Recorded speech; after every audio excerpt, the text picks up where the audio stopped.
આગળ વધીએ કચ્છની ધરા કલા અને કારીગરી માટે જાણીતી છે, પરંતુ ભુજના અવધનગર ગામની એક મહિલાએ આ કલાને પર્યાવરણની રક્ષા સાથે જોડી દીધી છે।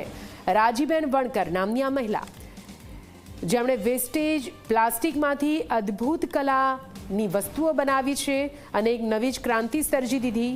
માત્ર પર્યાવરણ જ નહીં, પરંતુ રાજીબેને 22 ગામોને પ્લાસ્ટિક મુક્ત બનાવી 150થી વધુ મહિલાઓને રોજગારી પૂરી પાડી છે।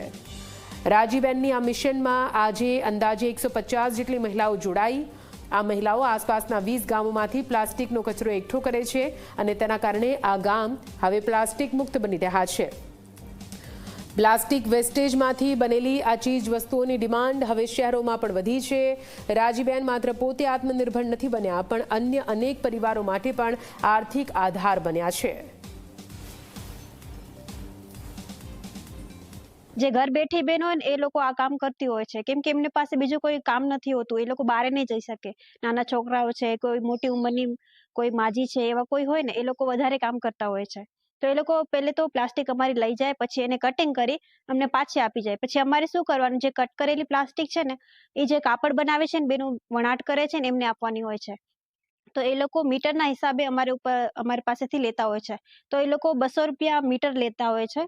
એના પછી એનામાંથી બધી અવનવી વસ્તુ બને, જેમ કે બેગ છે, ટ્રે છે, પાસપોર્ટ કવર છે, બોટલ કવર છે, કે આપણે લેપટોપ બેગ છે, શોપિંગ બેગ છે, ઘણી બધી એવી અમારે પ્રોડક્ટ છે જે અમે લોકો બનાવતા હોય છે।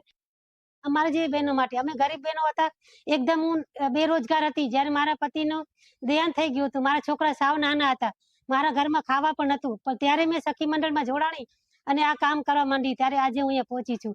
તો અમે સરકાર તરફને એને ખૂબ ખૂબ સરકારનો આભાર માનીએ છીએ સર, કે આ બહેનો માટે ખાસ કરીને નરેન્દ્રભાઈ સાહેબનું, અમે મોદી સાહેબનું ખૂબ ખૂબ આભાર માનશું। કે આપણું પર્યાવરણ અત્યારે આપણે જોઈએ છીએ તો કેટલું આમ એકદમ બહુ ખરાબ જોઈ રહ્યા છીએ આપણે એને, તો અમે એટલે જ આ કામ ચાલુ કર્યું કે પર્યાવરણને કેવી રીતે બચાવી શકાય।